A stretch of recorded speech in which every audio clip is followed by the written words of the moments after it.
Turn back the sands of time to the age of the Egyptian pharaohs, when generations of men built tombs and temples that became wonders of the world, and the names of Nefertiti and Tutankhamun bywords for beauty. Priceless treasures assured their immortality. But the ancient Egyptians left us another, more ordinary but no less valued legacy. For they created beer.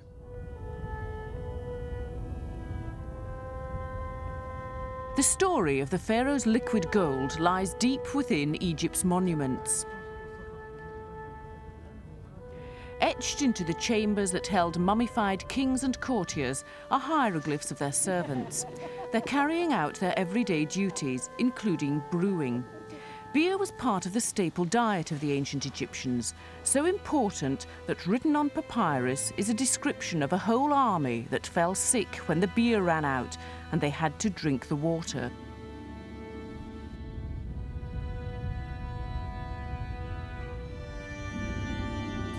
For 355 days a year, Jim Merrington is a grey-suited executive at Scottish and Newcastle Brewery.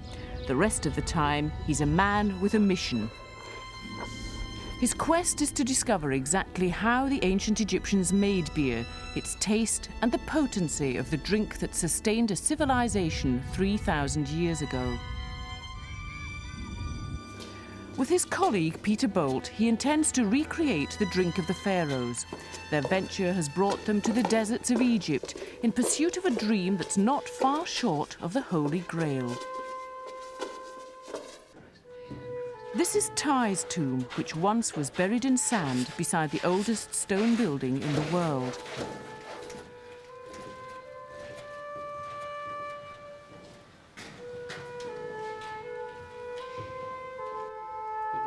This is the earliest known recorded brewing sequence that there is in existence. It's about 4,300 years old.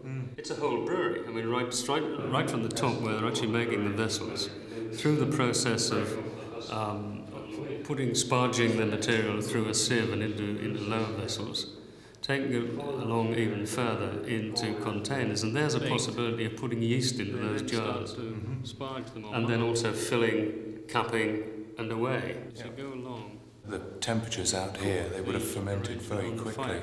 See, that's a fire. What makes it difficult to interpret this is that it doesn't read left to right or top to bottom. No. You appear to have to jump about to different places to pick up the sequence of the process. That's right. The sequence is difficult. In actual fact, I mean, there are probably parts of the process that weren't very interesting. We simply missed out. You can see that being Egyptologists also found sealed in tombs models of servants. Ancient Egyptians believed they would accompany the pharaohs to a supernatural realm, serving them exactly as they did on earth, bakers making bread, brewers beer. What's missing from these homebrew kits for the life hereafter are the ingredients and the recipe for beer. For that information, the 20th century brewers have had to follow the Nile much farther south.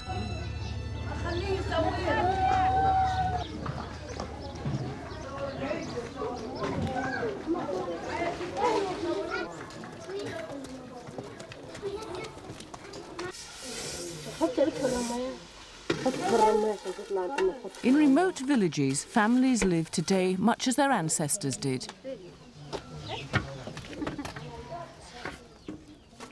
In mud brick houses, they use the tools and raw materials of their forefathers. Families descended from one of the most sophisticated cultures in history live at subsistence level. There's little health care, limited supplies of running water, and sporadic electricity. Illiteracy is common, so stories of their ancestors have passed through generations through word of mouth. The village of Haj Kandil lies on the edge of the site of an ancient city now covered by sand. 3,500 years ago, this arid desert was transformed into a thriving new city by the king Akhenaten. He set up his court here with his wife Nefertiti and their children, including their son Tutankhamun. Today, the dust of ages covering their city is slowly being cleared by the Egypt Exploration Society. archaeologists are concentrating on Nefertiti's Sun Temple and the bakeries and breweries which supplied it. Scottish and Newcastle Brewery has been helping with the excavation costs after the director of the dig, Barry Kemp, contacted them. Well, until the reign of Akhenaten, that's until about 1350 BC, the site was an empty stretch of desert. Nobody lived here. But then, in the fourth year of the king's reign, he decided to choose an entirely new place where he could pursue the cult of his sun god, the Aten. And we know from the boundary tablets that were cut in the fourth year of his reign in the cliffs that he came here feeling that he was being led by his god to a place which would be forever sacred to the god. And he set out his intentions to build a series of temples and palaces, a tomb for himself and also tombs for his priests and courtiers. Not only were there the temples and palaces that he wanted, but a city of mud brick houses which must have contained 50,000 people. It would have been a place of great contrasts. It started off as a place just of desert, much more desert-looking than nowadays. But within it, there would have been quite quickly created gardens and plantations of trees, pools of water, but surrounded by the duller tones of mud brick houses, ranging from the houses of the rich down to the hovels, the shanty towns of the poor.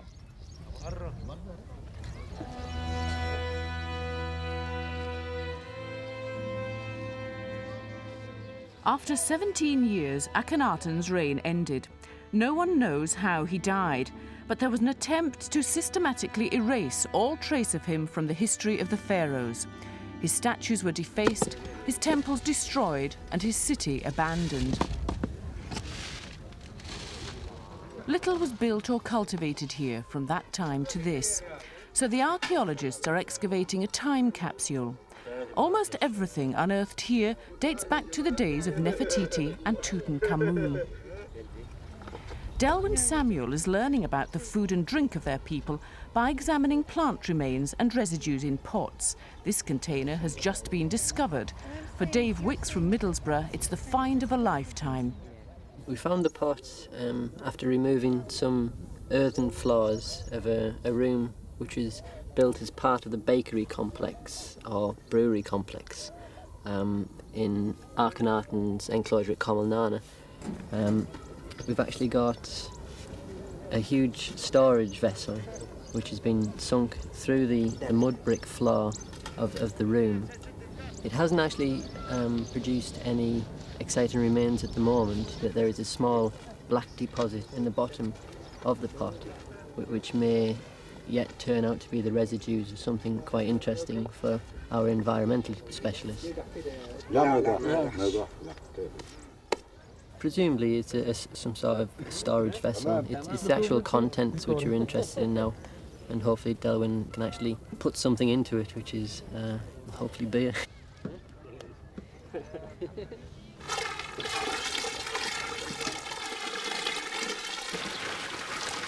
As well as residues from pots, Delwyn also finds clues about beer thousands of years ago by washing the soil. Light organic fragments of grain, fruit or vegetables left by the inhabitants of Amarna float on the surface. They're separated, dried and later identified under a microscope. I'm looking at how ancient Egyptians made beer and bread, and I'm looking at that because they were the staple items of diet, and they were both made with cereal remains, hence the interest in the plants. So I'm looking at remains like the grains of cereal and the bits of chaff from cereal, but I'm also looking at the kinds of pots that the beer may have been made in and the bread may have been baked in. I'm looking at residues of actual bread and beer, because in a dry climate like this where Amarna is, these organic remains preserve very well and can be studied.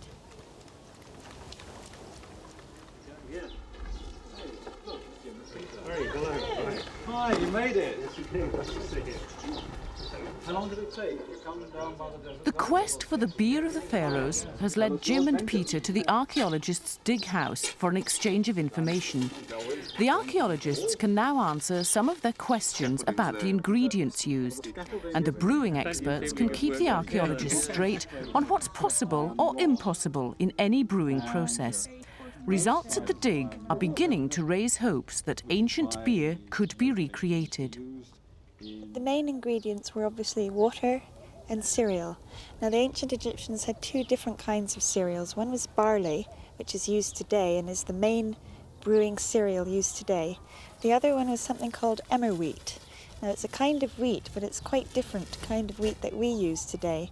This is the kind of wheat that the ancient Egyptians preferred to grow and to use, and therefore they had a whole series of steps that they had to go through to clean their grain. And we can find the equipment that they needed to use in the archaeology in the houses of the people.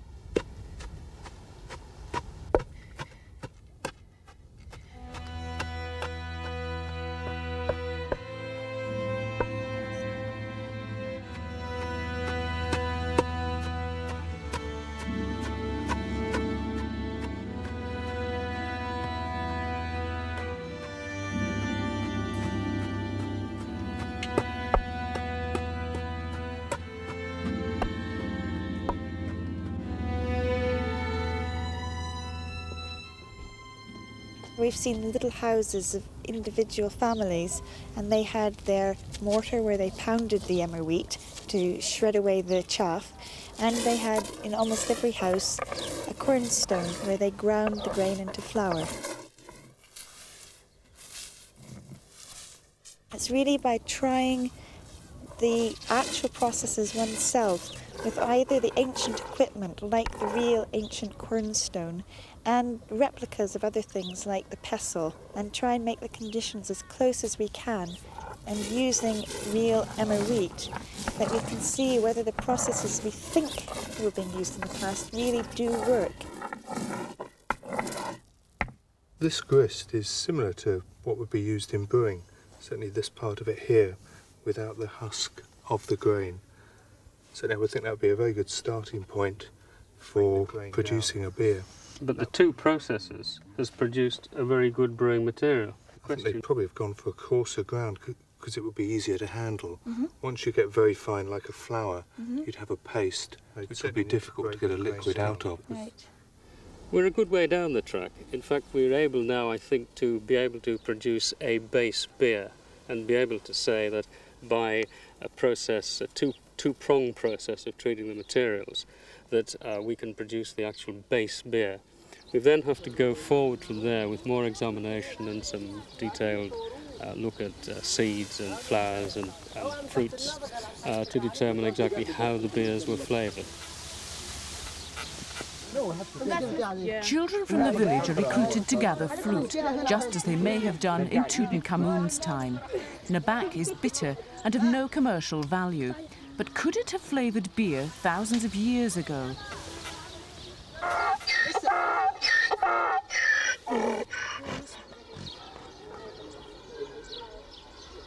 Delwyn has found traces of coriander that was used in cooking in the 3rd millennium. Today, it flourishes on ground claimed from the desert by irrigation.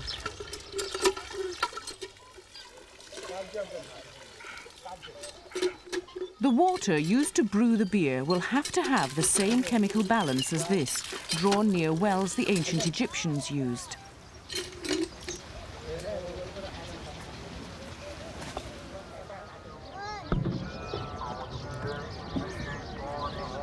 The team has now gathered enough information and samples. It's time for them to cross the Nile and return home for closer analysis of materials. For Delwyn, that means going back to her base at Cambridge University. The National Institute of Agricultural Botany has agreed to help her. She knows emmer wheat was used in Egyptian beer, but nowadays it's grown only in remote parts of Western Asia. Handfuls of the grain have been brought to the Institute, which agrees to grow it as an experimental crop, yielding just enough for a viable brew.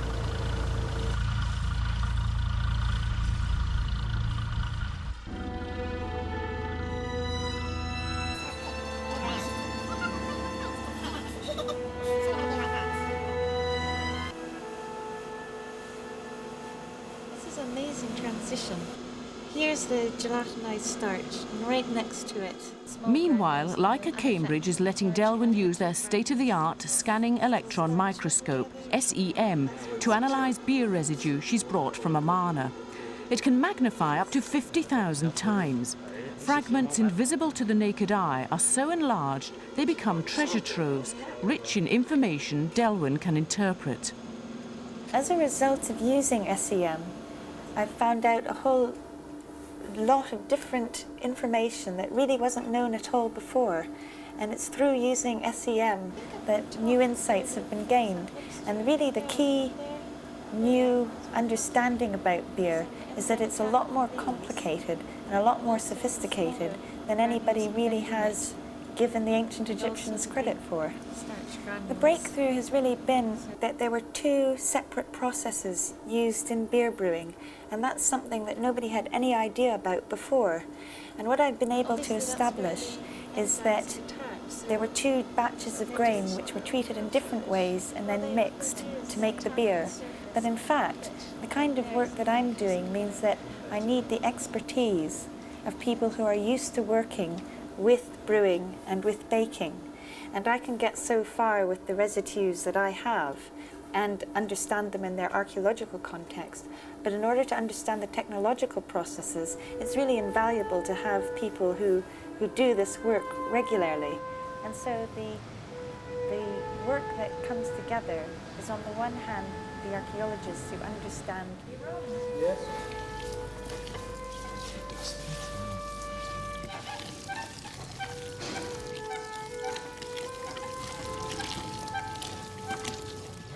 That technological expertise is found in Scottish and Newcastle's experimental brewhouse in Edinburgh.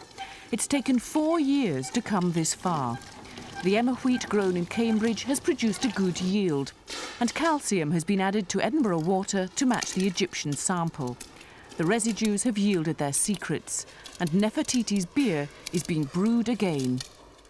We've had a tremendous jigsaw to piece together, and we've still got the final pieces to go in there. But it's taken quite a considerable period of time. We've had to combine archaeology, we've had to combine archaeobotany, and we've had to combine the brewing process in all of that. And it's been quite a haul, but we shall get there. It is quite a remarkable exercise. And in fact, it's created interest throughout the world. This has been a journey of exploration, really, not knowing at each stage what's going to happen, what will work, what won't work. So it has been the opposite way around to normal product development. Some of the yeast out of this one into this one. The only significant deviation is that there's work which is probably going to go on over the next few years, looking at yeast to try and identify exactly what strain of yeast was used. We've looked around, we found a yeast that ferments the beer in a couple of days, and we feel confident that's close to the yeast the Egyptians would have been using. It's difficult as a scientist to prove because we've got no one who can taste it, but I'm convinced that if we could go back in time, we'd have a product that the Egyptians would recognise as one of their types of beer.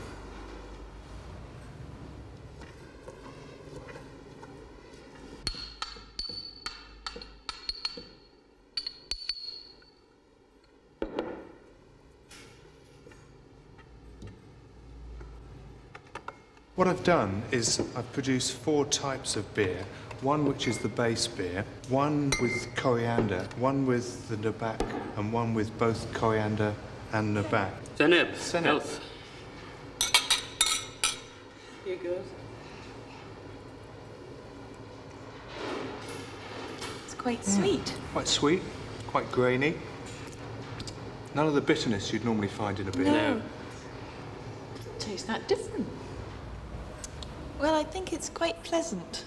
And I thought, as I was working on the residues and so on, that it could be quite a pleasant taste, and sure enough, it's really very drinkable. That's good. It's got a good, clean taste. Yep.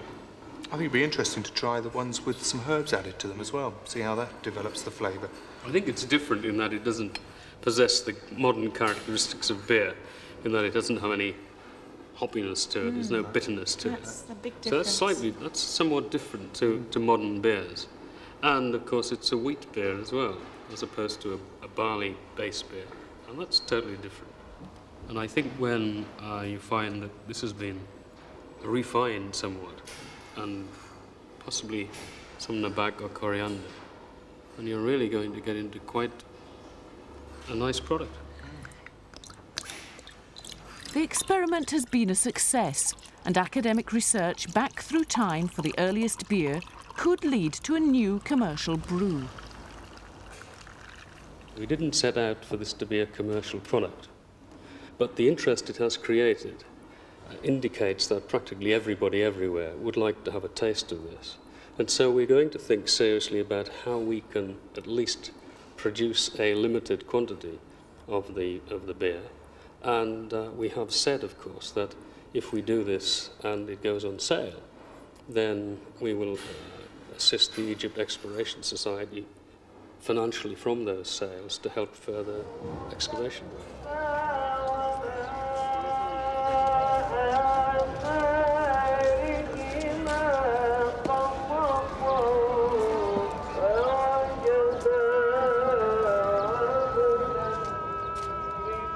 But for the foreseeable future, it's unlikely that anyone will taste the recreated beer back in Egypt. This is a predominantly Muslim country where alcohol is forbidden on religious grounds. Anyone caught selling beer without special permission can suffer heavy fines or imprisonment. So the future of Nefertiti's beer in its country of origin truly is in the hands of the gods.